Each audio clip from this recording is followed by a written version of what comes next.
मैं ब्राह्मण हूँ, यही मेरा दोष है। पिछली विधानसभा से पहले एक मेरा मकान गिराया गया, उसका असर हुआ कि यहाँ की 7 सीट भाजपा हार गई। मऊ की 5 सीट में 4 सीट भाजपा हार गई।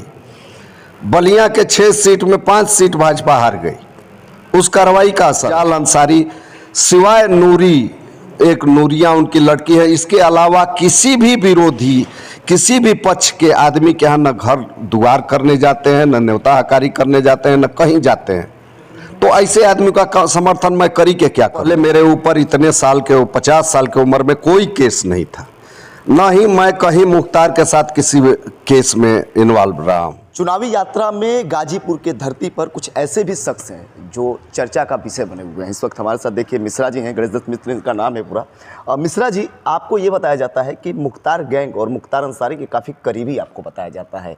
उधर अफजाल अंसारी को लोकसभा की सीट दी गई है, जहाँ आप बैठे हुए हैं धरती पर गाजीपुर के। कैसे देखते हैं, क्या समीकरण बैठने वाला है? और लगातार कुर्कियों का जो दौर है वो आपके ऊपर जारी होता नजर आ रहा है। इन दिनों आप सुर्खियों में बने थे, आपका मकान भी ढहा दिया गया। क्या योगी सरकार में आपको भी चिन्हित किया गया है, या मुख्तार अंसारी के साथ आपका कुछ लगाव है जो आप चर्चा के विषय में बने हुए हैं? पूरा विस्तार से बताएं। मेरा मुख्तार से कोई लगाव नहीं है। मैं भी जैसे मुख्तार अंसारी के परिवार यहाँ से बहुत दिनों से राजनीति में है, बहुत दिनों से चुनाव लड़ रहा है, बहुत दिनों से सक्रिय सामाजिक भूमिका उनकी रही। मैं भी एक सामाजिक आदमी हूँ, इसलिए कहीं ना कहीं से मेरा संबंध व्यवहार तो था ही, सबसे है मेरा। तो चाहे भाजपा के कोई भी है उससे भी है, मैं तो व्यवसायी हूँ। और चाहे वो सपा का हो या बसपा का हो या मुख्तार अंसारी परिवार हो, किसी से हमारा सबसे संबंध है, सबसे लगाव है। हाँ, रहा सवाल, मैं ब्राह्मण हूँ, यही मेरा दोष है।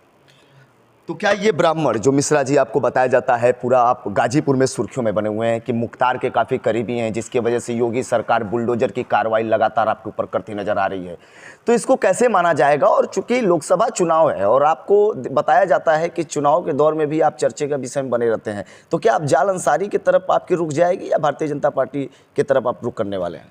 मेरा अफजाल अंसारी से कुछ लेना देना नहीं है। और रहा सवाल, अफजाल अंसारी, मेरे ऊपर इतनी कार्रवाई हुई कभी पूछे नहीं है। रहा सवाल दूसरी चीज़ कि मुझे भाजपा से भी कोई बहुत मतलब नहीं है। मैं व्यवसायी हूँ, सीधा सीधा ये तकलीफ़ की बात है कि मेरे ऊपर कार्रवाई हो रही है। और कार्रवाई का कारण ये है कि अधिकारी जांच नहीं करते हैं, वो तो नया नया आते हैं। इस मेरे ऊपर कार्रवाई, मैं चूँकि मैं साधारण आदमी हूँ, मेरे ऊपर कार्रवाई होती है तो जनमानस के ऊपर असर पड़ता है। और जनमानस पर असर पड़ता है तो लोगों के अंदर, विशेषकर ब्राह्मणों के अंदर या गरीब जो तबका है उसके अंदर ये आता है कि ये बेचारे पर क्यों कार्रवाई। क्योंकि सब यहाँ दोनों तीनों ज़िले के कुछ विरोधियों को छोड़ करके, जो कि मेरे राजनीतिक विरोधी नहीं कहेंगे बल्कि आर्थिक विरोधी है या धंधे के विरोधी हैं, वो जा कर के कान भरते हैं अधिकारियों का। वहीं से कार्रवाई चालू हुई और आज यहाँ तक पहुँची है। कोई जांच करने की भी कोशिश अधिकारी नहीं किया। मिश्रा जी, आप कह रहे हैं कि मुख्तार का कोई आपका संबंध नहीं है और आप एक साधारण व्यापारी हैं, लेकिन सवाल ये खड़ा होता है कि वर्तमान सरकार तो कहती है जो भी माफिया है, भूमाफिया अपराधी, उन्हीं के ऊपर कार्रवाई की जा रही है, चाहे वो बुलडोजर की कार्रवाई हो, चाहे वो ध्वस्तीकरण की कार्रवाई हो। तो आखिरकार आपके ऊपर, गाजीपुर के मिश्रा जी के ऊपर क्यों ऐसा कार्रवाई किया जा रहा है? मेरे ऊपर कार्रवाई का कारण है, मेरे ऊपर कोई केस नहीं था। मेरे ऊपर 19 से कार्रवाई चल रही है। 19 के बाद मेरे ऊपर 3-4 केस कर दिए, ज़मीन से संबंधित सरकार ने कर दिया। लेकिन उससे पहले मेरे ऊपर इतने साल के 50 साल की उम्र में कोई केस नहीं था, न ही मैं कहीं मुख्तार के साथ किसी केस में इन्वॉल्व रहा हूँ, न कहीं उनके साथ मेरा कोई FIR है। हाँ, कुछ अधिकारी ऐसे भी आए जो पैसे के लालच में मेरे साथ किए कार्रवाई और उस कार्रवाई को आगे बढ़ा दिए। हाँ, रहा सवाल, आपने कहा इस कार्रवाई का असर ज़रूर राजनीतिक पड़ता है, क्योंकि पिछली विधानसभा से पहले एक मेरा मकान गिराया गया, उसका असर हुआ कि यहाँ की 7 सीट भाजपा हार गई। मऊ की 5 सीट में 4 सीट भाजपा हार गई। बलिया के 6 सीट में 5 सीट भाजपा हार गई। उस कार्रवाई का असर है। इस कार्रवाई का असर आप बता रहे हैं, आप राजनीतिक कोई व्यक्ति नहीं है, आप एक साधारण व्यापारी बता रहे हैं अपने आप को। आपका साफ तौर पे कहना है कि आपके ऊपर कार्रवाई होती है और साथ के साथ सीट जो गाजीपुर की होती है विधानसभा की, वो गिरती नजर आती है सरकार की। तो आखिरकार जब आपसे मुख्तार के ताल्लुकात नहीं हैं तो इस तरह की बातें क्यों सामने आ रही हैं कि नहीं आपका समीकरण पूरा बैठा हुआ है मुख्तार के साथ? उसका कारण है योगी जी का, हमको लगता है कि आपके मनोज सिन्हा जी से कुछ द्वेष है। वो मेरे ऊपर कार्रवाई करा के मनोज सिन्हा का वोट काटते हैं। मेन यहाँ पर यह है। अब उसका असर आसपास के ज़िलों पर भी पड़ता है। मेरा गांव चूँकि पड़ जाता है बलिया लोकसभा में, मेरा जो इस आवास में जहाँ पर आप हैं ये गाजीपुर लोकसभा में, मऊ में मेरा क्षेत्र पड़ जाता है जहाँ की कार्य क्षेत्र है मेरा, तो मऊ पर भी असर पड़ता है। तो इन तीनों ज़िलों में असर पड़ जाता है और विशेषकर ये मनोज सिन्हा को का नुकसान के लिए योगी जी हमारा नाश करते।